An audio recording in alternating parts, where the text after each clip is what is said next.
एक ओंकार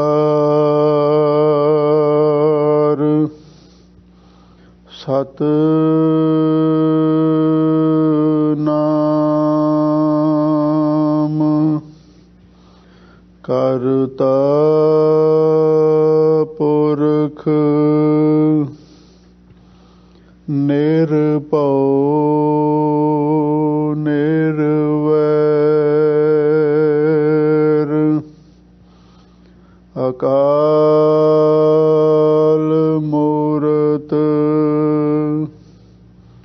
अजूनी सैभं गुर प्रसाद जप आदि सच जुगादि सच है भी सच नानक होसी भी सच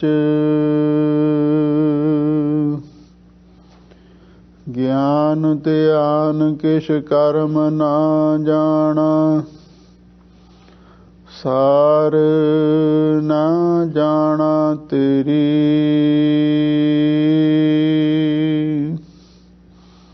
सब ते वड्डा सतगुर नानक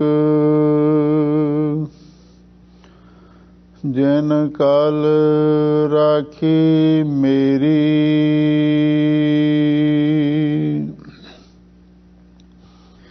कहाँ तुच्छ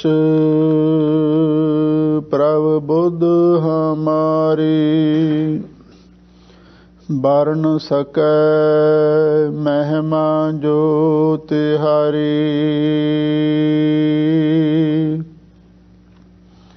हम ना सकत कर सिफत तुम्हारी आप लेहो तुम कथा सुधारी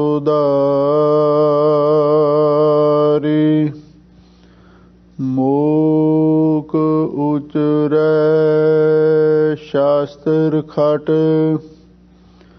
पिंग गिरन चढ़ जाए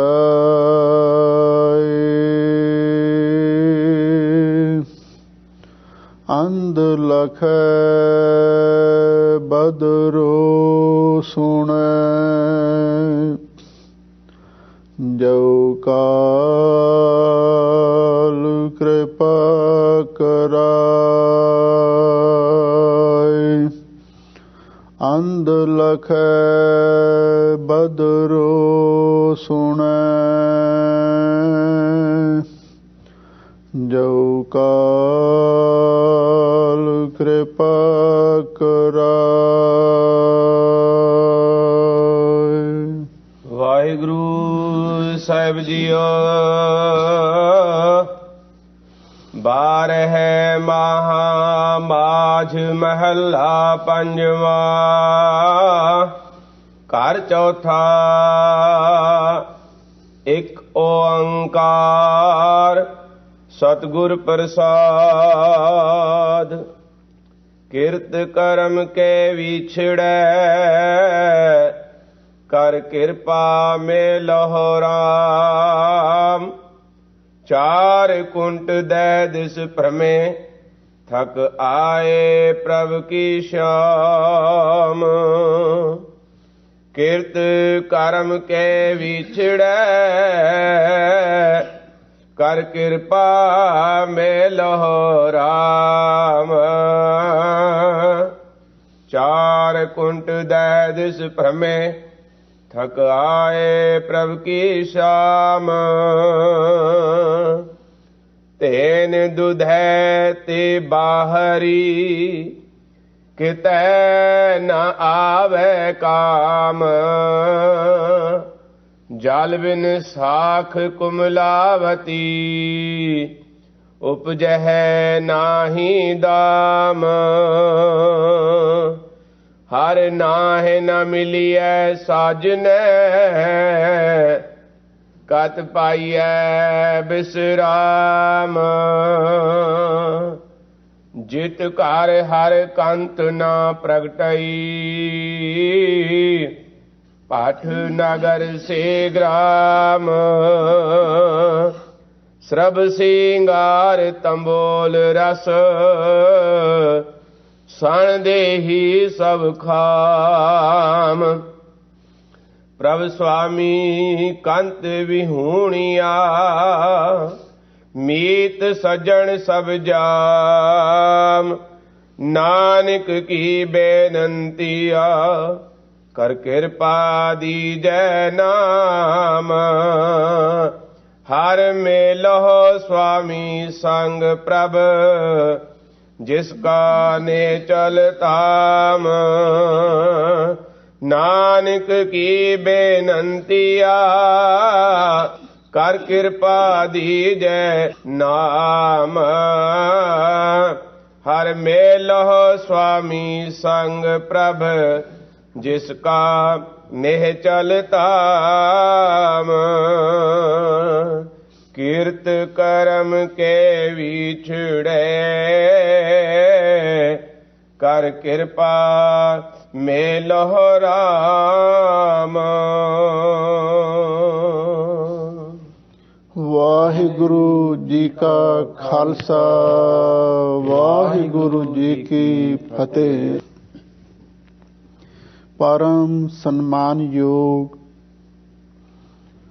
ਸਤਿਗੁਰੂ ਮਹਾਰਾਜ ਦੀ ਸਾਜੀ ਨਵਾਜੀ ਹੋਈ ਗੁਰੂ ਖਾਲਸਾ ਸਤ ਸੰਗਤ ਜੀਓ, ਸਤਿਗੁਰੂ ਨੇ ਅਪਾਰ ਬਖਸ਼ਿਸ਼ ਕੀਤੀ। ਜਿੱਥੇ ਸਾਡੇ ਕਲਯੁਗੀ ਜੀਵਾਂ ਦੇ ਉਧਾਰ ਵਾਸਤੇ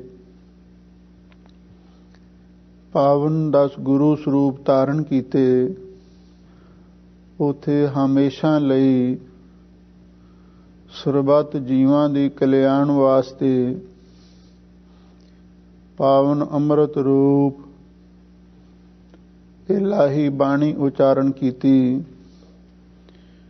ਜਿਸ ਪਾਵਨ ਅੰਮ੍ਰਿਤ ਰੂਪ ਬਾਣੀ ਦੀ ਆਪ ਕਥਾ ਸਰਵਣ ਕਰ ਰਹੇ ਹੋ। ਅੱਜ 12 ਮਹਾ ਬਾਣੀ ਦੀ ਕਥਾ ਪ੍ਰਾਰੰਭ ਹੋ ਰਹੀ ਹੈ। ਇਹ ਪਵਿੱਤਰ ਬਾਣੀ ਪੰਚਮ ਪਾਤਸ਼ਾਹ ਸ਼ਹੀਦਾਂ ਦੇ ਸਰਤਾਜ ਸ਼ਾਂਤੀ ਦੇ ਸੋਮੇ ਬਾਣੀ ਕੇ ਬੋਹਿਤ ਮਹਾਨ ਪਰਉਪਕਾਰੀ ਸਤਿਗੁਰੂ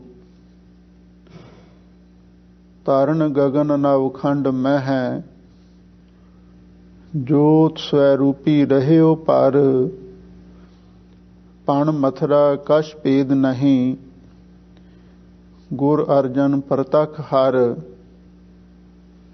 ਧੰਨ ਗੁਰੂ ਅਰਜਨ ਦੇਵ ਮਹਾਰਾਜ ਸੱਚੇ ਪਾਤਸ਼ਾਹ ਦੀ ਰਚਨਾ ਹੈ। ਇਸ ਬਾਣੀ ਦੇ ਰਚਨ ਦਾ ਕਾਰਨ ਕੀ ਬਣਿਆ, ਇਹਦੇ ਬਾਰੇ ਪ੍ਰਾਚੀਨ ਵਿਦਵਾਨ ਅਤੇ ਸੰਪਰਦਾਇ ਦੇ ਮਹਾਂਪੁਰਖ ਇਹ ਇੱਕ ਇਤਿਹਾਸਕ ਉਥਾਨਕਾ ਸਰਵਣ ਕਰਾਉਂਦੇ ਸਨ। ਧੰਨ ਗੁਰੂ ਅਰਜਨ ਦੇਵ ਮਹਾਰਾਜ ਸੱਚੇ ਪਾਤਸ਼ਾਹ ਦੇ ਸਮੇਂ ਹਰ ਸੰਗਰਾਂਦ ਨੂੰ ਇੱਕ ਪੰਡਤ ਆ ਕੇ ਕਥਾ ਵਿਚਾਰ ਸਰਵਣ ਕਰਵਾਇਆ ਕਰਦਾ ਸੀ। ਇੱਕ ਦਿਨ ਸਤਿਗੁਰੂ ਦੀ ਵਡਿਆਈ, ਪੂਜਾ ਤੇ ਪ੍ਰਤਿਸ਼ਠਾ ਨੂੰ ਤੱਕ ਕੇ ਉਸ ਪੰਡਤ ਦੇ ਮਨ ਦੇ ਵਿੱਚ ਈਰਖਾ ਪੈਦਾ ਹੋ ਗਈ, ਹੰਕਾਰ ਪੈਦਾ ਹੋ ਗਿਆ ਔਰ ਉਸਨੇ ਸੋਚਿਆ ਸ਼ਾਇਦ ਮੇਰੀ ਕਥਾ ਕਰਕੇ ਹੀ ਇੰਨੀ ਸੰਗਤ ਸਤਿਗੁਰੂ ਦੇ ਪਾਸ ਜੁੜਦੀ ਹੈ ਔਰ ਇਸ ਨੇ ਆਪਣੇ ਮਨ ਵਿੱਚ ਵਿਚਾਰ ਕੀਤੀ, ਜੇ ਮੈਂ ਕਥਾ ਕਰਨ ਵਾਸਤੇ ਨਾ ਜਾਵਾਂ ਤਾਂ ਹੋ ਸਕਦਾ ਸੰਗਤ ਮੇਰੇ ਕੋਲ ਹੀ ਆਉਣ ਲੱਗ ਪਵੇ, ਮੈਨੂੰ ਗੁਰੂ ਘਰ ਜਾਣ ਦੀ ਲੋੜ ਹੀ ਨਾ ਪਵੇ, ਮੇਰਾ ਰੋਜੀ ਰੋਟੀ ਦਾ ਸਿਲਸਿਲਾ ਇਸੇ ਤਰ੍ਹਾਂ ਹੀ ਚੱਲਦਾ ਰਹਿ ਸਕਦਾ ਹੈ।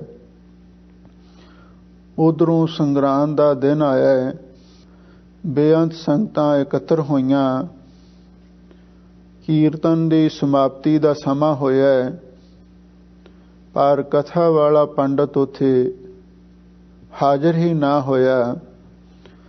ਸਤਿਗੁਰੂ ਮਰਜ਼ਾਦਾ ਪੁਰਸ਼ੋਤਮ ਸਨ, ਉਹਨਾਂ ਨੇ ਇੱਕ ਸਿੱਖ ਭੇਜਿਆ, ਜਾਓ ਜਾ ਕੇ ਪਤਾ ਕਰਕੇ ਆਓ ਬਈ ਪੰਡਤ ਠੀਕ ਠਾਕ ਹੈ। ਜਦੋਂ ਉਹ ਸਿੱਖ ਨੇ ਜਾ ਕੇ ਪੰਡਤ ਦੇ ਘਰ ਪਤਾ ਕੀਤਾ, ਪੰਡਤ ਤੇ ਬੜੇ ਹੰਕਾਰ ਤੇ ਈਰਖਾ ਦੇ ਵਿੱਚ ਭਰਿਆ ਹੋਇਆ ਆਪਣੇ ਘਰ ਦੇ ਵਿੱਚ ਬਹੁਤ ਉੱਚਾ ਨੀਵਾਂ ਗੁਰੂ ਮਹਾਰਾਜ ਦੇ ਬਾਰੇ ਬੋਲ ਰਿਹਾ ਹੈ, ਔਰ ਉਸ ਨੇ ਇੱਥੋਂ ਤੱਕ ਵੀ ਇਹ ਗੱਲ ਆਖ ਦਿੱਤੀ, ਅਸੀਂ ਬ੍ਰਾਹਮਣ ਹਾਂ, ਅਸੀਂ ਸੰਸਾਰ ਦੇ ਗੁਰੂ ਹਾਂ, ਪੂਜਾ ਪ੍ਰਤਿਸ਼ਠਾ ਕਰਵਾਉਣੀ ਸਾਡਾ ਹੱਕ ਹੈ, ਪਰ ਗੁਰੂ ਅਰਜਨ ਦੇਵ ਮਹਾਰਾਜ ਨੇ ਸਾਡਾ ਹੱਕ ਖੋਹ ਕੇ ਆਪਣੀ ਪੂਜਾ ਪ੍ਰਤਿਸ਼ਠਾ ਆਰੰਭ ਕਰ ਲਈ ਹੈ। ਇਸ ਗੱਲ ਨੂੰ ਅਸੀਂ ਬਰਦਾਸ਼ਤ ਨਹੀਂ ਕਰਾਂਗੇ। ਹਾਂ, ਮੈਂ ਤੁਹਾਨੂੰ ਸਿੱਖ ਲੋਕਾਂ ਨੂੰ ਇੱਕ ਗੱਲ ਕਹਿਣੀ ਚਾਹੁੰਦਾ ਹਾਂ, ਤੁਹਾਨੂੰ ਇਹ ਆਖਰ ਫੈਸਲਾ ਕਰਨਾ ਹੀ ਪਵੇਗਾ।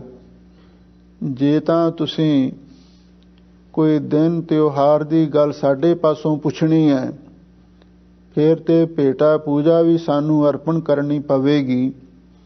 ਜੇ ਤੁਸੀਂ ਧੰਨ ਗੁਰੂ ਅਰਜਨ ਦੇਵ ਮਹਾਰਾਜ ਨੂੰ ਗੁਰੂ ਮੰਨਣਾ ਹੈ, ਫਿਰ ਉਹਨਾਂ ਨੂੰ ਹੀ ਜਾ ਕੇ ਪੁੱਛੋ, ਅਸੀਂ ਇਹਦੇ ਬਾਰੇ ਕੁਝ ਵੀ ਨਹੀਂ ਦੱਸਾਂਗੇ। ਉਸ ਪੰਡਤ ਨੇ ਈਰਖਾ ਤੇ ਹੰਕਾਰ ਦੇ ਵਿੱਚ ਜਦੋਂ ਇਹ ਗੱਲਾਂ ਆਖੀਆਂ, ਗੁਰਸਿੱਖ ਨੇ ਸਤਿਗੁਰੂ ਦੇ ਚਰਨਾਂ ਦੇ ਵਿੱਚ ਆ ਕੇ ਬੇਨਤੀ ਕੀਤੀ, ਐ ਗਰੀਬ ਨਵਾਜ ਸਤਿਗੁਰੂ ਜੀਓ, ਪੰਡਤ ਦਾ ਤੇ ਦਿਮਾਗ ਖਰਾਬ ਹੋ ਗਿਆ ਹੈ, ਉਹ ਤੇ ਗੁਰੂ ਮਹਾਰਾਜ ਦੇ ਬਾਰੇ, ਗੁਰੂ ਘਰ ਦੇ ਬਾਰੇ ਮੰਦਾ ਚੰਗਾ ਬੋਲ ਰਿਹਾ ਹੈ, ਤੇ ਮਹਾਰਾਜ ਆਪ ਕਿਰਪਾ ਕਰੋ, ਅਸੀਂ ਗੁਰੂ ਦੇ ਸਿੱਖ ਹਾਂ, ਤੁਸੀਂ ਸਾਨੂੰ ਇਹਨਾਂ ਪੰਡਤਾਂ ਦੇ ਗੁਲਾਮ ਕਿਉਂ ਰੱਖਿਆ ਹੋਇਆ ਹੈ? ਜਦੋਂ ਧੰਨ ਗੁਰੂ ਨਾਨਕ ਦੇਵ ਮਹਾਰਾਜ ਸੱਚੇ ਪਾਤਸ਼ਾਹ ਨੇ ਸਿੱਖੀ ਦਾ ਮਾਰਗ ਨਿਰਾਲਾ ਪੰਥ ਸੰਸਾਰ ਵਿੱਚ ਤੋਰਿਆ ਹੈ, ਕੀ ਤੁਸ ਆਪਣਾ ਪੰਥ ਨਿਰਾਲਾ, ਤੇ ਫਿਰ ਤੁਸੀਂ ਹੁਣ ਇੱਕ ਛੋਟੀ ਜੀ ਗੱਲ ਬਦਲੇ ਸਾਨੂੰ ਇਹਨਾਂ ਪੰਡਤਾਂ ਦੇ ਮੁਤਾਜ ਕਿਉਂ ਰੱਖਿਆ ਹੋਇਆ ਹੈ? ਗੱਲ ਤਾਂ ਸਾਰੀ ਦਿਨ ਤਿਉਹਾਰ ਦੀ ਹੈ, ਤੇ ਕਿਰਪਾ ਕਰੋ ਆਪ ਇਸ ਸੰਬੰਧ ਵਿੱਚ ਵੀ ਕੋਈ ਬਾਣੀ ਉਚਾਰਨ ਕਰੋ, ਜਿਸ ਦੁਆਰਾ ਸਿੱਖਾਂ ਨੂੰ ਗੁਰੂ ਘਰ ਤੋਂ ਅਗਵਾਈ ਮਿਲ ਸਕੇ, ਗੁਰਬਾਣੀ ਤੋਂ ਸੇਧ ਪ੍ਰਾਪਤ ਹੋ ਸਕੇ। ਧੰਨ ਗੁਰੂ ਅਰਜਨ ਦੇਵ ਮਹਾਰਾਜ ਸੱਚੇ ਪਾਤਸ਼ਾਹ ਕੁਝ ਪਲ ਸੋਚ ਕੇ ਕਹਿਣ ਲੱਗੇ, ਐ ਗੁਰਸਿੱਖੋ, ਧੰਨ ਗੁਰੂ ਨਾਨਕ ਦੇਵ ਮਹਾਰਾਜ ਸੱਚੇ ਪਾਤਸ਼ਾਹ ਨੇ ਪਹਿਲਾਂ ਹੀ ਇੱਕ ਮਹਾਨ ਪਰਉਪਕਾਰ ਕੀਤਾ ਹੈ। ਉਹਨਾਂ ਤੁਖਾਰੀ ਰਾਗ ਦੇ ਅੰਦਰ 12 ਮਾਹਾਂ ਬਾਣੀ ਦੀ ਰਚਨਾ ਕੀਤੀ ਹੈ। ਤੁਸੀਂ ਉਸ ਬਾਣੀ ਨੂੰ ਪੜ੍ਹਿਆ ਕਰੋ, ਵਿਚਾਰਿਆ ਕਰੋ, ਉਹਦੇ ਅਨੁਸਾਰ ਅਮਲੀ ਜੀਵਨ ਬਣਾਓ। ਤੁਹਾਨੂੰ ਕਿਸੇ ਪੰਡਤ ਪਦ ਦੇ ਕੋਲ ਜਾਣ ਦੀ ਲੋੜ ਹੀ ਨਹੀਂ ਹੈ। ਧੰਨ ਗੁਰੂ ਨਾਨਕ ਦੇਵ ਮਹਾਰਾਜ ਦੀ ਬਾਣੀ ਤੁਹਾਡੀ ਅਗਵਾਈ ਕਰੇਗੀ।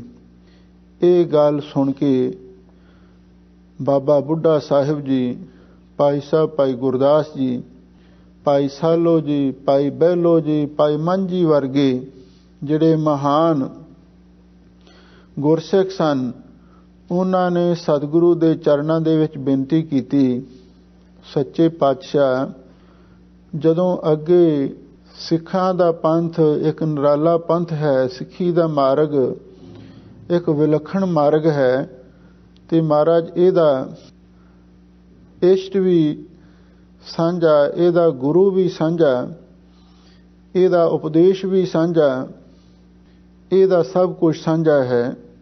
ਤੇ ਹੁਣ ਕਿਰਪਾ ਕਰੋ, ਜੇ ਕੋਈ ਇਸ ਤੋਂ ਵੱਖ ਹੋਣਾ ਚਾਹੁੰਦਾ ਹੈ ਤੇ ਫਿਰ ਸਾਨੂੰ ਹੁਣ ਉਹਦੇ ਪਿੱਛੇ ਜਾਣ ਦੀ ਕੋਈ ਲੋੜ ਨਹੀਂ। ਗੁਰੂ ਦਾ ਉਪਦੇਸ਼ ਚਾਰੇ ਵਰਨਾਂ ਲਈ ਸਾਂਝਾ ਸੀ। ਖੱਤਰੀ, ਬ੍ਰਾਹਮਣ, ਸੂਦ, ਵੈਸ਼, ਉਪਦੇਸ਼ ਚਹੁ ਵਰਨਾਂ ਕੋ ਸਾਂਝਾ। ਤੇ ਆਪ ਕਿਰਪਾ ਕਰੋ, ਜਿੱਥੇ ਹੋਰ ਬੇਅੰਤ ਬਾਣੀ ਆਪ ਜੀ ਨੇ ਉਚਾਰਨ ਕੀਤੀ ਹੈ, ਇੱਕ ਐਸੀ ਹੋਰ ਬਾਣੀ ਵੀ ਉਚਾਰਨ ਕਰ ਦਿਓ ਜਿਸ ਨੂੰ ਪੜ੍ਹ ਕੇ, ਵਿਚਾਰ ਕੇ, ਸਮਝ ਕੇ ਸਾਡੇ ਜੀਵਨ ਦੀ ਸਫਲਤਾ ਹੋ ਸਕੇ।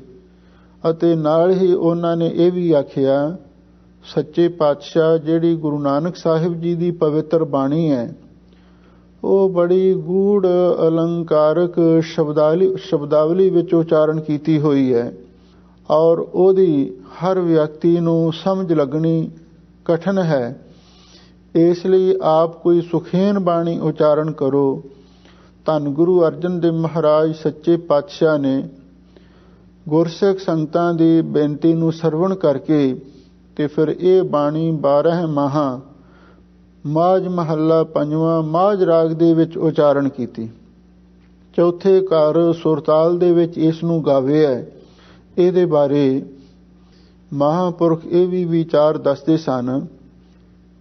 ਇਹ ਜਿਹੜੀ 12 ਮਾਹਾਂ ਬਾਣੀ ਸੀ, ਜਿੱਥੇ ਅੱਜ ਕੱਲ੍ਹ ਗੁਰਦੁਆਰਾ ਮੰਜੀ ਸਾਹਿਬ ਹੈ ਔਰ ਉੱਥੇ ਗੁਰੂ ਕਾ ਬਾਗ ਹੋਇਆ ਕਰਦਾ ਸੀ, ਤੇ ਉਸ ਗੁਰੂ ਕੇ ਬਾਗ ਦੇ ਅੰਦਰ ਹੁਣ ਵੀ ਕੁਝ ਨਿਸ਼ਾਨੀ ਤੇ ਰੱਖੀ ਹੋਈ ਹੈ ਔਰ ਉੱਥੇ ਗੁਰੂ ਮਹਾਰਾਜ ਨੇ ਦੀਵਾਨ ਸਜਾਇਆ ਹੋਇਆ ਸੀ ਔਰ ਉੱਥੇ ਇੱਕ ਨਿਸ਼ਾਨੀ ਦੇ ਤੌਰ ਤੇ ਇੱਕ ਯਾਦਗਾਰੀ ਚਿੰਨ੍ਹ, ਇੱਕ ਸੰਗੇ ਮਰਮਰ ਦੀ ਪਾਲਕੀ ਵੀ ਉੱਥੇ ਸਥਿਤ ਹੈ ਔਰ ਉਹਦੇ ਬਾਰੇ ਜਿਹੜੇ ਪੁਰਾਤਨ ਬਜ਼ੁਰਗ ਗੁਰਮੁਖ ਪਿਆਰੇ ਮਹਾਂਪੁਰਖ ਵਿਦਵਾਨ ਇਹ ਦੱਸਦੇ ਸਨ ਕਿ ਉਸ ਜਗ੍ਹਾ ਤੇ ਬੈਠ ਕੇ ਧੰਨ ਗੁਰੂ ਅਰਜਨ ਦੇਵ ਮਹਾਰਾਜ ਸੱਚੇ ਪਾਤਸ਼ਾਹ ਨੇ ਇਸ ਪਵਿੱਤਰ ਬਾਣੀ 12 ਮਾਹਾਂ ਨੂੰ ਉਚਾਰਨ ਕੀਤਾ। 12 ਮਾਹਾਂ ਇਸ ਬਾਣੀ ਦਾ ਸਿਰਲੇਖ ਹੈ। ਇਸ ਦਾ ਅਰਥ ਹੈ 12 ਮਹੀਨੇ। ਉਹ ਬਾਣੀ ਜਿਸ ਦੇ ਵਿੱਚ 12 ਮਹੀਨਿਆਂ ਦੁਆਰਾ ਉਪਦੇਸ਼ ਬਖਸ਼ਿਸ਼ ਕੀਤਾ ਗਿਆ ਹੋਵੇ, ਉਸ ਦਾ ਨਾਮ ਹੈ 12 ਮਾਹਾਂ। ਇੱਕ ਤੁਖਾਰੀ ਰਾਗ ਦੇ ਵਿੱਚ 12 ਮਾਹਾਂ ਧੰਨ ਗੁਰੂ ਨਾਨਕ ਦੇਵ ਮਹਾਰਾਜ ਦਾ ਵੀ ਉਚਾਰਨ ਕੀਤਾ ਹੋਇਆ ਹੈ। ਇੱਕ ਕਲਗੀਧਰ ਪਾਤਸ਼ਾਹ ਧੰਨ ਗੁਰੂ ਗੋਬਿੰਦ ਸਿੰਘ ਸਾਹਿਬ ਮਹਾਰਾਜ ਦਾ ਵੀ 10ਮ ਗ੍ਰੰਥ ਦੇ ਅੰਦਰ ਇੱਕ 12 ਮਾਹਾਂ ਉਚਾਰਨ ਕੀਤਾ ਹੋਇਆ ਮਿਲਦਾ ਹੈ ਔਰ ਇਸ 12 ਮਾਹਾਂ ਦੇ ਅੰਦਰ ਧੰਨ ਗੁਰੂ ਅਰਜਨ ਦੇਵ ਮਹਾਰਾਜ ਸੱਚੇ ਪਾਤਸ਼ਾਹ ਨੇ ਹਰ ਗੁਰਸਿੱਖ ਮਾਈ ਭਾਈ ਨੂੰ ਸਾਂਝਾ ਉਪਦੇਸ਼ ਬਖਸ਼ਿਸ਼ ਕੀਤਾ ਹੈ। ਇਸ ਪਵਿੱਤਰ ਬਾਣੀ ਦੀਆਂ 14 ਪੌੜੀਆਂ ਨੇ। ਪਹਿਲੀ ਪੌੜੀ ਦੇ ਅੰਦਰ ਅਕਾਲ ਪੁਰਖ ਵਾਹਿਗੁਰੂ ਦੇ ਚਰਨਾਂ ਦੇ ਵਿੱਚ ਅਰਦਾਸ ਹੈ, ਪ੍ਰਾਰਥਨਾ ਹੈ, ਜੋਦੜੀ ਹੈ। ਫਿਰ ਅੱਗੇ 12 ਪੌੜੀਆਂ ਦੇ ਅੰਦਰ 12 ਮਹੀਨਿਆਂ ਦੁਆਰਾ ਉਪਦੇਸ਼ ਬਖਸ਼ਿਸ਼ ਕੀਤਾ ਗਿਆ ਹੈ। ਤੇ ਫਿਰ ਅੱਗੇ ਜਿਹੜੀ 14ਵੀਂ ਪੌੜੀ ਹੈ, ਉਹਦੇ ਵਿੱਚ ਨਾਮ ਦੀ ਮਹਿਮਾ ਉਚਾਰਨ ਕੀਤੀ ਹੈ। ਜਿਨ ਜਿਨ ਨਾਮ ਤੇ ਆਇਆ ਤਿਨ ਕੀ ਕਾਜ ਸਰੇ। ਤੇ ਅਖੀਰ ਤੇ ਰਿਜ਼ਲਟ ਕੱਢਿਆ, ਮਾਹਾ ਦਿਵਸ ਮੂਰਤ ਪਲੇ ਜਿਸ ਕੋ ਨਦਰ ਕਰੇ, ਨਾਨਕ ਮੰਗੈ ਦਰਸਦਾਨ ਕਿਰਪਾ ਕਰੋ ਹਰੇ। ਕੋਈ ਦਿਨ ਕੋਈ ਸਮਾਂ ਆਪਣੇ ਆਪ ਦੇ ਵਿੱਚ ਚੰਗਾ ਮਾੜਾ ਨਹੀਂ। ਇਸ ਗੱਲ ਨੂੰ ਖਿਆਲ ਦੇ ਨਾਲ ਸਮਝ ਲੈਣਾ ਜ਼ਰੂਰੀ ਹੈ। ਸਮਾਂ ਆਪਣੇ ਆਪ ਦੇ ਵਿੱਚ ਕੋਈ ਵੀ ਚੰਗਾ ਜਾਂ ਮਾੜਾ ਨਹੀਂ ਹੈ। ਇਹ ਤੇ ਮਨੁੱਖ ਦੀ ਆਪਣੀ ਸੋਚ ਹੈ, ਮਨੁੱਖ ਦੀ ਆਪਣੀ ਵਿਚਾਰ ਹੈ, ਮਨੁੱਖ ਦਾ ਆਪਣਾ ਖਿਆਲ ਹੈ। ਇਹ ਕਿਸੇ ਸਮੇਂ ਨੂੰ ਚੰਗਾ ਸਮਝ ਲੈਂਦਾ, ਕਿਸੇ ਨੂੰ ਮਾੜਾ ਸਮਝ ਲੈਂਦਾ। ਪਰ ਇੱਕ ਗੱਲ ਯਾਦ ਰੱਖੋ, ਸਮਾਂ ਉਦੋਂ ਮਾੜਾ ਹੁੰਦਾ ਹੈ ਜਦੋਂ ਕੋਈ ਮਾੜਾ ਕੰਮ ਕਰੀਏ। ਸਮਾਂ ਉਦੋਂ ਚੰਗਾ ਲੱਗਦਾ ਹੈ ਜਦੋਂ ਕੋਈ ਚੰਗਾ ਕੰਮ ਕਰੀਏ। ਮੋਹਰ ਤਾਂ ਸਾਡੇ ਹੱਥ ਵਿੱਚ ਹੀ ਹੈ। ਜੇ ਅਸੀਂ ਕਿਸੇ ਚੰਗੇ ਤੇ ਦਿਨ ਤਿਉਹਾਰ ਤੇ ਵੀ ਮਾੜਾ ਕੰਮ ਕਰ ਲਈਏ ਤੇ ਸਾਡੇ ਲਈ ਉਹ ਚੰਗਾ ਦਿਨ ਵੀ ਚੰਗਾ ਸਾਬਤ ਨਹੀਂ ਹੋ ਸਕਦਾ, ਉਹਨੂੰ ਮਾੜਾ ਹੀ ਕਹਿਣਾ ਪਵੇਗਾ।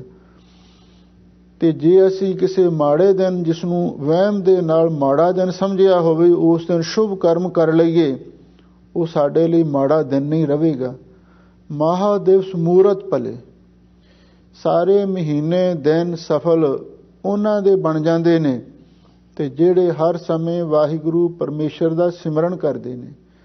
ਕਿਉਂਕਿ ਸਤਿਗੁਰੂ ਮਹਾਰਾਜ ਨੇ ਬਾਣੀ ਦੇ ਵਿੱਚ ਇਹ ਗੱਲ ਸਪਸ਼ਟ ਕੀਤੀ ਹੈ, ਸਭ ਤੋਂ ਚੰਗਾ ਸਮਾਂ ਤੇ ਸਭ ਤੋਂ ਚੰਗੀ ਰੁੱਤ ਉਹੀ ਹੈ ਵੀ ਜਿਸ ਦਿਨ ਅਸੀਂ ਵਾਹਿਗੁਰੂ ਦੀ ਯਾਦ ਵਿੱਚ ਜੁੜੀਏ। ਵਾਹਿਗੁਰੂ ਦੀ ਯਾਦ ਤੋਂ ਬਿਨਾਂ, ਵਾਹਿਗੁਰੂ ਦੇ ਸਿਮਰਨ ਤੋਂ ਬਿਨਾਂ, ਚਾਹੇ ਕੋਈ ਕਿੰਨਾ ਵੀ ਚੰਗਾ ਦਿਨ ਕਿਉਂ ਨਾ ਹੋਵੇ ਤੇ ਕਿੰਨੀ ਵੀ ਚੰਗੀ ਰੁੱਤ ਕਿਉਂ ਨਾ ਹੋਵੇ, ਪਰ ਉਸ ਨੂੰ ਗੁਰੂ ਮਹਾਰਾਜ ਨੇ ਵਿਅਰਥ ਦੱਸਿਆ ਹੈ। ਇੱਕ ਗੱਲ ਯਾਦ ਰੱਖੋ, ਹਾਲਾਤ ਨੂੰ ਚੰਗਾ ਤੇ ਮਾੜਾ ਬਣਾਉਣਾ ਇਹ ਇੱਕ ਮਨੁੱਖ ਦੇ ਖਿਆਲ ਦਾ ਹੀ ਇੱਕ ਪ੍ਰਤੀਕਰਮ ਹੁੰਦਾ ਹੈ।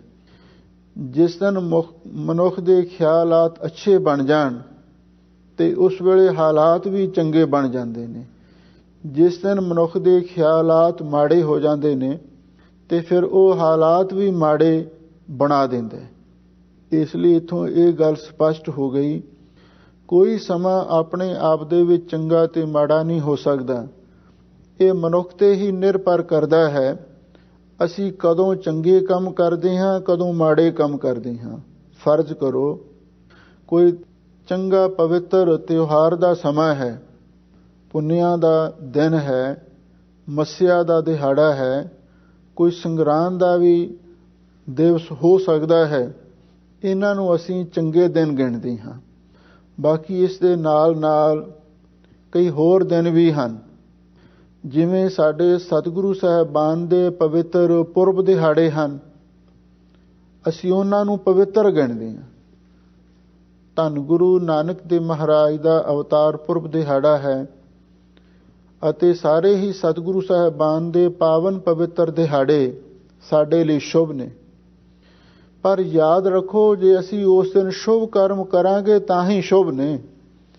ਜੇ ਅਸੀਂ ਉਹਨਾਂ ਚੰਗੇ ਦਿਨਾਂ ਤਿਉਹਾਰਾਂ ਦੇ ਅੰਦਰ ਮਾੜੇ ਕੰਮ ਕਰਾਂਗੇ, ਸ਼ਰਾਬਾਂ ਕਬਾਬਾਂ ਤੇ ਬਦਫੈਲੀਆਂ ਹੋਰ ਪੈੜੇ ਨਸ਼ੇ ਵਿਸ਼ੇ ਕਰਾਂਗੇ, ਤੇ ਸਾਡੇ ਲਈ ਉਹ ਚੰਗੇ ਪਰੋ ਵੀ ਸਾਡੇ ਲਈ ਚੰਗੇ ਨਹੀਂ ਬਣਨਗੇ। ਇਸ ਲਈ ਇਹ ਵਹਿਮਾਂ ਭਰਮਾਂ ਨੂੰ ਗੁਰੂ ਮਹਾਰਾਜ ਸੱਚੇ ਪਾਤਸ਼ਾਹ ਨੇ ਸਾਡੇ ਦਿਲ ਦਿਮਾਗ ਦੇ ਵਿੱਚੋਂ ਬਾਹਰ ਕੱਢਣ ਦਾ ਯਤਨ ਕੀਤਾ ਹੈ। ਗੁਰਬਾਣੀ ਇਸ ਜਗ ਮੈਂ ਚਾਨਣ ਕਰਮ ਵਸੈ ਮਨ ਆਏ। ਧੰਨ ਗੁਰੂ ਅਰਜਨ ਦੇਵ ਮਹਾਰਾਜ ਸੱਚੇ ਪਾਤਸ਼ਾਹ ਇਸ 12 ਮਾਹ ਬਾਣੀ ਨੂੰ ਮਾਝ ਰਾਗ ਦੇ ਅੰਦਰ ਚੌਥੇ ਕਾਰ ਸੁਰਤਾਲ ਦੇ ਵਿੱਚ ਉਚਾਰਨ ਕਰ ਰਹੇ ਹਨ। ਆਰੰਭ ਦੇ ਵਿੱਚ ਮੰਗਲਾਚਰਨ ਲਿਖਿਆ।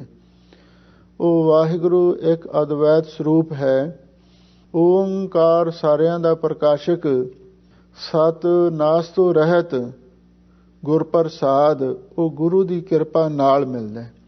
ਹੁਣ ਸਾਹਿਬ ਸਤਿਗੁਰੂ ਸੱਚੇ ਪਾਤਸ਼ਾਹ ਇੱਕ ਸਿਆਣੇ ਟੀਚਰ ਵਾਂਗ ਸਾਨੂੰ ਇਹ ਸਿੱਖਿਆ ਬਖਸ਼ਿਸ਼ ਕਰਦੇ ਹਨ ਬਈ ਤੁਸੀਂ ਅਕਾਲ ਪੁਰਖ ਵਾਹਿਗੁਰੂ ਦੇ ਚਰਨਾਂ ਦੇ ਵਿੱਚ ਅਰਦਾਸ ਬੇਨਤੀ ਕਿਵੇਂ ਕਰਨੀ ਹੈ, ਕਿਉਂਕਿ ਸਾਨੂੰ ਤੇ ਇਹ ਵੀ ਨਹੀਂ ਪਤਾ ਵੀ ਅਸੀਂ ਅਰਦਾਸ ਕਿਵੇਂ ਕਰਨੀ ਹੈ।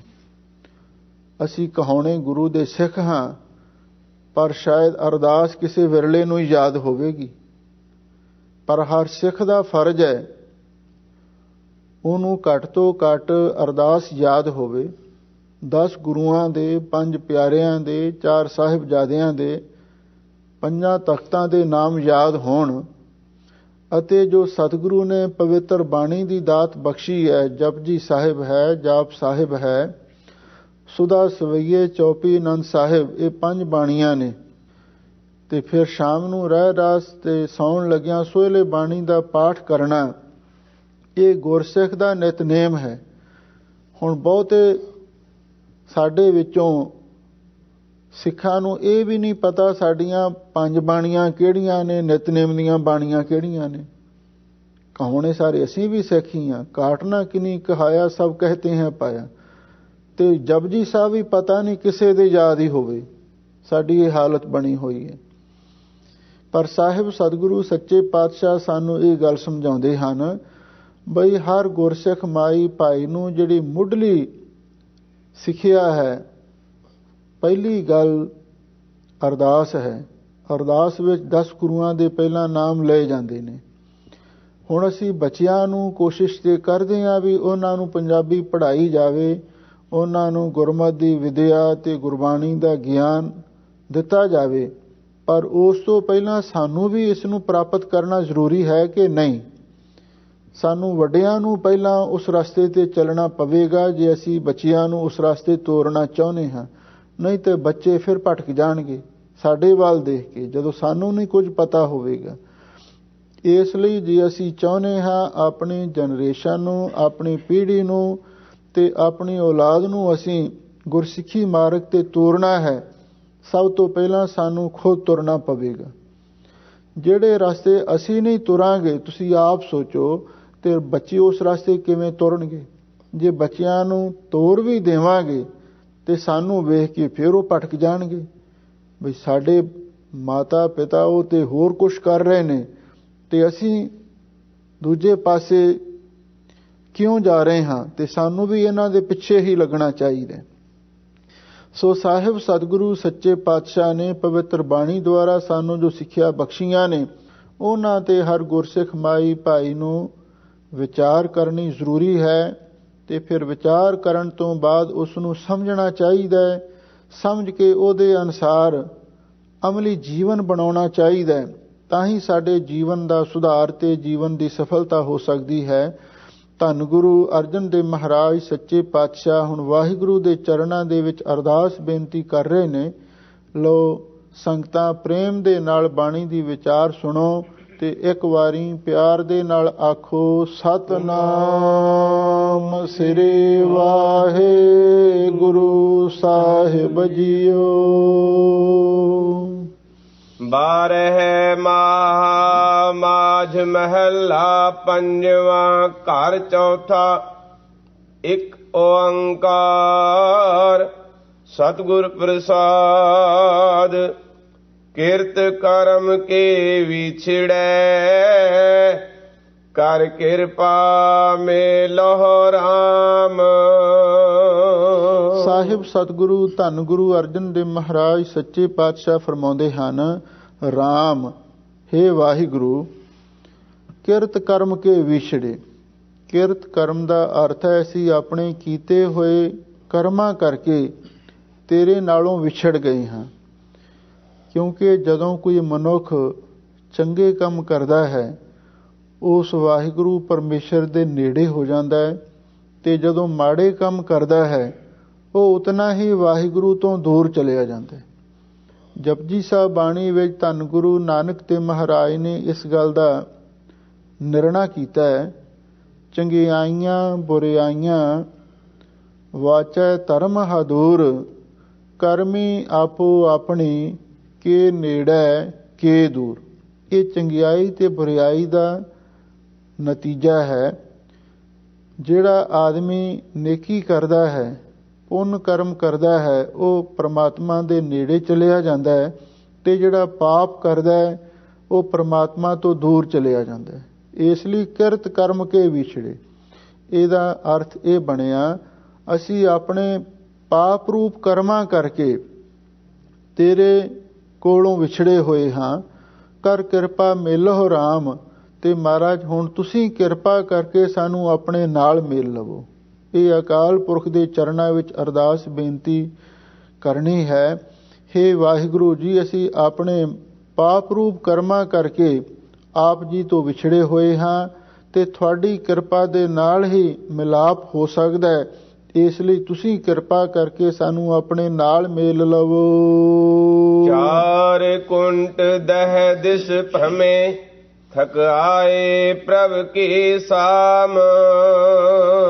ਸਤਿਗੁਰੂ ਦੇ ਚਰਨਾਂ ਦੇ ਵਿੱਚ, ਅਕਾਲ ਪੁਰਖ ਦੇ ਚਰਨਾਂ ਦੇ ਵਿੱਚ ਅਰਦਾਸ ਬੇਨਤੀ ਕਿਵੇਂ ਕਰਨੀ ਹੈ? ਚਾਰ ਕੁੰਡ ਦਹਿ ਦਿਸ ਭ੍ਰਮੇ, ਹੇ ਵਾਹਿਗੁਰੂ ਜੀ, ਅਸੀਂ ਜਿਹੜੀਆਂ ਚਾਰ ਕੁੰਟਾਂ ਨੇ, ਉੱਤਰ ਦੱਖਣ ਪੂਰਬ ਤੇ ਪੱਛਮ, ਇਹ 4 ਦਿਸ਼ਾ ਮੰਨੀਆਂ ਨੇ ਤੇ ਦਹਿ ਦਿਸ ਪ੍ਰਮੇ ਤੇ 10 ਦਿਸ਼ਾ ਦੇ ਵਿੱਚ 4 ਮੁੱਖ ਦਿਸ਼ਾ ਨੇ ਤੇ 4 ਉਪ ਦਿਸ਼ਾ ਨੇ ਤੇ ਧਰਤੀ ਤੇ ਅਸਮਾਨ ਦੀ ਦਿਸ਼ਾ ਰਲਾ ਕੇ 10 ਦਿਸ਼ਾ ਬਣਦੀਆਂ ਨੇ। ਜਿਹੜੀਆਂ 4 ਮੁੱਖ ਦਿਸ਼ਾ ਨੇ ਉਹਨਾਂ ਦੇ ਅੰਦਰ ਵੀ ਤੇ ਬਾਕੀ ਸਾਰੀਆਂ 10 ਦਿਸ਼ਾ ਦੇ ਅੰਦਰ ਵੀ ਅਸੀਂ ਤਾਂ ਭਰਮ ਦੇ ਥੱਕ ਗਏ ਹਾਂ। ਥੱਕ ਆਏ ਪ੍ਰਭ ਕੀ ਸਾਮ ਤੇ ਹੁਣ ਹਾਰ ਹੰਭ ਕੇ ਥੱਕ ਟੁੱਟ ਕੇ ਤੇ ਹੁਣ ਅਕਾਲ ਪੁਰਖ ਵਾਹਿਗੁਰੂ ਦੀ ਸ਼ਰਨ ਦੇ ਵਿੱਚ ਆਏ ਹਾਂ। ਤੈਨ ਦੁਧੈ ਤੇ ਬਾਹਰੀ ਕਿਤੈ ਨਾ ਆਵੈ ਕਾਮ। ਅਕਾਲ ਪੁਰਖ ਦੇ ਚਰਨਾਂ ਦੇ ਵਿੱਚ ਇਉਂ ਅਰਦਾਸ ਬੇਨਤੀਆਂ ਕਰੋ, ਹੇ ਵਾਹਿਗੁਰੂ ਜੀ, ਤੈਨ ਦੁਧੈ ਤੇ ਬਾਹਰੀ। ਤੈਨ ਦਾ ਅਰਥ ਹੈ ਗਊ। ਜਿਹੜੀ ਗਊ ਹੈ ਜੇ ਉਹ ਦੁੱਧ ਨਾ ਦੇਵੇ ਕਿਤੇ ਨਾ ਆਵੇ ਕੰਮ, ਉਹ ਹੋਰ ਕਿਸੇ ਕੰਮ ਨਹੀਂ ਆਉਂਦੀ। ਜਿਹੜੀ ਗਊ ਦੁੱਧ ਨਾ ਦੇਵੇ ਉਹ ਕਿਸੇ ਕੰਮ ਦੀ ਨਹੀਂ ਹੁੰਦੀ, ਉਹ ਕਿਸੇ ਕੰਮ ਨਹੀਂ ਆਉਂਦੀ। ਹੁਣ ਹਾਲੇ ਇੱਥੇ ਤਾਂ ਕੁਝ ਮਾਹੌਲ ਹੋਰ ਕਿਸਮ ਦਾ ਹੈ। ਤੁਸੀਂ ਉੱਥੇ ਇੰਡੀਆ ਵਿੱਚ ਚਲੇ ਜਾਓ, ਕਿਸੇ ਸ਼ਹਿਰ ਕਿਸੇ ਪਿੰਡ ਦੇ ਵਿੱਚ, ਉੱਥੇ ਆਵਾਰਾ ਗਊਆਂ ਦੀ ਬਹੁਤ ਭਰਮਾਰ ਤੁਹਾਨੂੰ ਦਿਖਾਈ ਦੇਵੇਗੀ। ਔਰ ਕਈ ਵਾਰੀ ਤੇ ਐਕਸੀਡੈਂਟ ਵੀ ਹੁੰਦੇ ਨੇ, ਲੋਕ ਵੀ ਬੜੇ ਪਰੇਸ਼ਾਨ ਹੁੰਦੇ ਨੇ, ਕਈਆਂ ਦੇ ਖੇਤਾਂ ਦਾ ਫਸਲਾਂ ਦਾ ਨੁਕਸਾਨ ਵੀ ਹੋ ਰਿਹਾ ਹੈ। ਪਰ ਲੋਕਾਂ ਦੇ ਮਨ ਦੇ ਵਿੱਚ ਇੱਕੋ ਇੱਕ ਭੁਲੇਖਾ ਤੇ ਭਰਮ ਬਣਿਆ ਹੋਇਆ ਹੈ ਬਈ ਇਹ ਗਊਆਂ ਨੇ, ਇਹਨਾਂ ਨੂੰ ਅਸੀਂ ਮਾਰ ਨਹੀਂ ਸਕਦੇ। ਠੀਕ ਹੈ, ਮਾਰਨਾ ਹੈ ਵੀ ਪਾਪ, ਪਰ ਕੋਈ ਨਾ ਕੋਈ ਉਹਦਾ ਇੰਤਜ਼ਾਮ ਤੇ ਹੋਣਾ ਵੀ ਚਾਹੀਦਾ, ਕਿਉਂਕਿ ਜਿਹੜੀ ਗਊ ਇੱਕ ਇਹੋ ਜਿਹਾ ਪਸ਼ੂ ਹੈ ਔਰ ਜੇ ਉਹ ਦੁੱਧ ਨਾ ਦੇਵੇ ਉਹਨੂੰ ਨਾ ਤੇ ਕੋਈ ਘਰ ਹੀ ਰੱਖਦਾ ਤੇ ਨਾ ਹੀ ਕੋਈ ਬਾਹਰ ਉਹਨੂੰ ਚੱਲਦਾ, ਫਿਰ ਉਹ ਉਂਝ ਹੀ ਛੱਡ ਦਿੱਤਾ ਜਾਂਦਾ, ਚੱਲ ਆਪੇ ਜਿੱਥੋਂ ਮਰਜ਼ੀ ਖਾਵੇ ਤੇ ਆਪਣਾ ਪੇਟ ਭਰ ਲਵੇ। ਸਾਹਿਬ ਸਤਿਗੁਰੂ ਸੱਚੇ ਪਾਤਸ਼ਾਹ ਇੱਥੇ ਉਸ ਤੈਨ ਗਊ ਦੀ ਉਦਾਹਰਣ ਦਿੰਦੇ ਹਨ। ਤੈਨ ਦੁੱਧੈ ਤੇ ਬਾਹਰੀ ਕਿਤੇ ਨਾ ਆਵੇ ਕਾਮ। ਜਿਵੇਂ ਉਹ ਤੈਨ ਗਊ ਦੁੱਧ ਤੋਂ ਬਿਨਾਂ ਉਹ ਕਿਸੇ ਵੀ ਹੋਰ ਕੰਮ ਨਹੀਂ ਆਉਂਦੀ। ਜੇ ਤਾਂ ਦੁੱਧ ਦੇਵੇ ਫਿਰ ਤਾਂ ਉਹਦੀ ਸੇਵਾ ਹੁੰਦੀ ਹੈ, ਤੇ ਜੇ ਦੁੱਧ ਨਾ ਦੇਵੇ, ਦੁੱਧ ਦੇਣ ਨੂੰ ਹਟ ਜਾਵੇ, ਫਿਰ ਉਹ ਕਿਸੇ ਕੰਮ ਨਹੀਂ ਆਉਂਦੀ, ਫਿਰ ਉਹ ਅਵਾਰਾ ਹੀ ਛੱਡ ਦਿੱਤੀ ਜਾਂਦੀ ਹੈ। ਇਸੇ ਤਰ੍ਹਾਂ ਤੈਨ ਦੁੱਧੈ ਤੇ ਬਾਹਰੀ, ਜਿਹੜੀ ਸਾਡੀ ਬੁੱਧੀ ਰੂਪੀ ਗਊ ਹੈ, ਜੇਕਰ ਇਸ ਨੂੰ ਨਿਸ਼ਕਾਮ ਕਰਮਾਂ ਦਾ ਦੁੱਧ ਨਾ ਮਿਲਿਆ ਜਾਂ ਗੁਰ ਉਪਦੇਸ਼ ਦਾ ਦੁੱਧ ਇਸ ਨੂੰ ਨਾ ਮਿਲਿਆ ਤੇ ਇਹ ਵੀ ਕਿਸੇ ਕੰਮ ਆਉਣ ਵਾਲੀ ਨਹੀਂ ਹੈ। ਜਿਹੜੀ ਸਾਡੀ ਬੁੱਧੀ ਹੈ, ਸਾਡੀ ਆਤਮਾ ਹੈ, ਸਾਡੀ ਜ਼ਮੀਰ ਹੈ, ਜੇ ਇਸ ਨੂੰ ਗੁਰ ਉਪਦੇਸ਼ ਦਾ, ਗੁਰਬਾਣੀ ਦੇ ਸਿਧਾਂਤ ਦਾ ਦੁੱਧ ਨਾ ਪ੍ਰਾਪਤ ਹੋਇਆ, ਇਹ ਵੀ ਕਿਸੇ ਕੰਮ ਦੀ ਨਹੀਂ ਹੈ। ਸਾਡੀ ਜ਼ਮੀਰ, ਸਾਡੀ ਦੇਹ, ਸਾਡੀ ਜ਼ਿੰਦਗੀ ਬੇਅਰਥ ਹੈ। ਜਲ ਬਿਨ ਸਾਖ ਕੁਮਲਾਵਤੀ ਉਪਜਹਿ ਨਾਹੀ ਦਾਮ। ਸਾਹਿਬ ਸਤਿਗੁਰੂ ਸੱਚੇ ਪਾਤਸ਼ਾਹ ਫਰਮਾਉਂਦੇ ਨੇ, ਭਾਈ ਦੇਖੋ, ਇਉਂ ਬੇਨਤੀਆਂ ਕਰੋ, ਜਲ ਬਿਨ ਸਾਖ ਕੁਮਲਾਵਤੀ। ਸਾਖ ਦਾ ਅਰਥ ਹੈ ਖੇਤੀ। ਜਿਵੇਂ ਪਾਣੀ ਤੋਂ ਬਿਨਾਂ ਖੇਤੀ ਵੀ ਕੁਮਲਾਵਤੀ ਦਾ ਅਰਥ ਹੈ ਮੁਰਝਾ ਜਾਂਦੀ ਹੈ। ਖੇਤੀ ਨੂੰ ਪਾਣੀ ਦੀ ਬੜੀ ਲੋੜ ਹੈ ਤੇ ਹਰ ਚੀਜ਼ ਨੂੰ ਪਾਣੀ ਦੀ ਲੋੜ, ਹਰ ਜੀਵ ਜੰਤੂ ਨੂੰ ਵੀ ਪਾਣੀ ਦੀ ਲੋੜ ਹੈ, ਹਰ ਮਨੁੱਖ ਨੂੰ ਵੀ ਪਾਣੀ ਦੀ ਲੋੜ ਹੈ, ਤੇ ਜਿੰਨੀ ਬਨਸਪਤੀ ਉਹਨੂੰ ਵੀ ਪਾਣੀ ਦੀ ਲੋੜ ਹੈ। ਪਰ ਯਾਦ ਰੱਖੋ, ਜਿਹੜੀ ਅਸੀਂ ਕੋਈ ਖੇਤੀ ਬੀਜਦੇ ਹਾਂ, ਫਰਜ਼ ਕਰੋ ਅਸੀਂ ਘਰ ਦੇ ਵਿੱਚ ਕੋਈ ਸਬਜ਼ੀ ਲਾਉਂਦੇ ਹਾਂ, ਕੋਈ ਹੋਰ ਫਸਲ ਬੀਜਦੇ ਹਾਂ, ਉਹਨੂੰ ਜੇ ਪਾਣੀ ਨਾ ਲਾਇਆ ਜਾਵੇ ਤੇ ਪਾਣੀ ਤੋਂ ਬਿਨਾਂ ਉਹ ਮੁਰਝਾ ਜਾਂਦੀ ਹੈ। ਸਾਹਿਬ ਸਤਿਗੁਰੂ ਸੱਚੇ ਪਾਤਸ਼ਾਹ ਦੂਸਰੀ ਉਦਾਹਰਣ ਦਿੰਦੇ ਹਨ, ਜਲ ਬਿਨ ਸਾਖ ਕੋ ਮਿਲਾਵਤੀ ਉਪਜੈ ਨਾਹੀ ਦਾਮ। ਜਿਵੇਂ ਪਾਣੀ ਤੋਂ ਬਿਨਾਂ ਸਾਖ ਦਾ ਅਰਥ ਹੈ ਖੇਤੀ ਮੁਰਝਾ ਜਾਂਦੀ ਹੈ, ਉਪਜੈ ਨਾਹੀ ਦਾਮ, ਉਸ ਤੋਂ ਅੱਗੇ ਦਾਮ ਦਾ ਅਰਥ ਹੈ ਦਮੜੇ ਭਾਵ ਮਾਇਆ, ਉਹ ਨਹੀਂ ਉਸ ਤੋਂ ਪੈਦਾ ਹੋ ਸਕਦੀ। ਕਿਉਂਕਿ ਜਦੋਂ ਜ਼ਿਮੀਂਦਾਰ ਕੋਈ ਨਾ ਕੋਈ ਫਸਲ ਬੀਜਦਾ ਹੈ, ਉਹਨੂੰ ਆਸ ਹੁੰਦੀ ਹੈ ਕਿ ਮੈਂ ਇਸ ਨੂੰ ਵੇਚਾਂਗਾ ਤੇ ਵੇਚ ਕੇ ਪੈਸੇ ਮੇਰੇ ਘਰ ਆਉਣਗੇ ਤੇ ਮਾਇਆ ਮੇਰੇ ਘਰ ਆਵੇਗੀ। ਇਸ ਖਿਆਲ ਦੇ ਨਾਲ ਹੀ ਜਿੰਨੇ ਆ ਫਾਰਮਰ ਨੇ ਤੇ ਬਹੁਤ ਵੱਡੇ ਵੱਡੇ ਇਹ ਬਿਜ਼ਨਸ ਕਰਦੇ ਨੇ। ਪਰ ਹਜ਼ੂਰ ਕਹਿੰਦੇ ਨੇ, ਜਿਵੇਂ ਪਾਣੀ ਤੋਂ ਬਿਨਾਂ ਖੇਤੀ ਮੁਰਝਾ ਜਾਂਦੀ ਹੈ ਔਰ ਉਸ ਤੋਂ ਅੱਗੇ ਦਾਮ ਦਾ ਅਰਥ ਹੈ ਦਮੜੇ, ਪਾਓ, ਪੈਸੇ, ਡਾਲਰ ਨਹੀਂ ਕਮਾਏ ਜਾ ਸਕਦੇ, ਰੁਪਏ ਨਹੀਂ ਕਮਾਏ ਜਾ ਸਕਦੇ। ਇਸੇ ਤਰ੍ਹਾਂ ਜਿਹੜੀ ਸਾਡੀ ਭਗਤੀ ਦੀ ਖੇਤੀ ਹੈ, ਇਹ ਵੀ ਵਾਹਿਗੁਰੂ ਦੇ ਪ੍ਰੇਮ ਦੇ ਜਲ ਤੋਂ ਬਿਨਾਂ ਮੁਰਝਾਈ ਜਾਂਦੀ ਹੈ।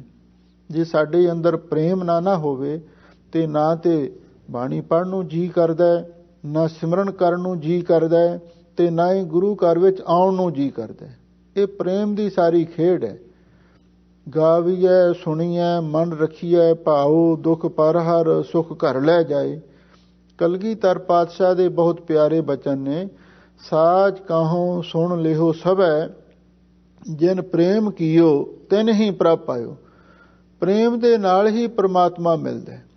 ਕਲਗੀਧਰ ਪਾਤਸ਼ਾਹ ਨੇ ਤਾਂ ਇਹ ਵੀ ਲਿਖ ਦਿੱਤਾ ਹੈ, ਜਤਰ ਤਤਰ ਦਿਸ਼ਾ ਵਿਸਾ ਹੋਏ ਫੈਲਿਓ ਅਨਰਾਗ। ਉਹ ਵਾਹਿਗੁਰੂ ਆਪ ਹੀ ਪ੍ਰੇਮ ਰੂਪ ਹੈ। ਉਹ ਪ੍ਰੇਮ ਰੂਪ ਹੋ ਕੇ ਸਾਰਿਆਂ ਦੇ ਵਿੱਚ ਵਰਤ ਰਿਹਾ ਹੈ। ਤੇ ਜੇ ਕਿਸੇ ਨੇ ਉਸ ਨੂੰ ਮਿਲਣਾ ਹੈ ਤੇ ਫਿਰ ਪ੍ਰੇਮ ਹੀ ਮੁੱਖ ਸਾਧਨ ਹੈ। ਜਿਨ ਪ੍ਰੇਮ ਕੀਓ ਤਿਨ ਹੀ ਪ੍ਰਭ ਪਾਇਓ। ਹਜ਼ੂਰ ਕਹਿੰਦੇ ਨੇ ਜਿਹੜੀ ਸਾਡੀ ਭਗਤੀ ਰੂਪੀ ਖੇਤੀ ਹੈ, ਇਹ ਵੀ ਪ੍ਰੇਮ ਦੇ ਜਲ ਤੋਂ ਬਿਨਾਂ ਮੁਰਝਾਈ ਜਾ ਰਹੀ ਹੈ।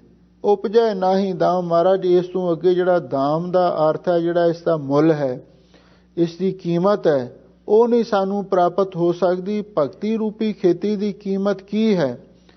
ਅੱਗੇ ਮੁਕਤੀ ਦਾ ਆਨੰਦ ਪ੍ਰਾਪਤ ਹੋਣਾ, ਆਤਮਕ ਆਨੰਦ ਪ੍ਰਾਪਤ ਹੋਣਾ, ਸੱਚਖੰਡ ਦਾ ਸੁਖ ਪ੍ਰਾਪਤ ਕਰਨਾ। ਇਹ ਦਾਮ ਜਿਹੜਾ ਹੈ ਨਾ, ਇਸ ਦਾ ਮੁੱਲ ਉਹ ਨਹੀਂ ਸਾਨੂੰ ਪ੍ਰਾਪਤ ਹੋ ਸਕਦਾ।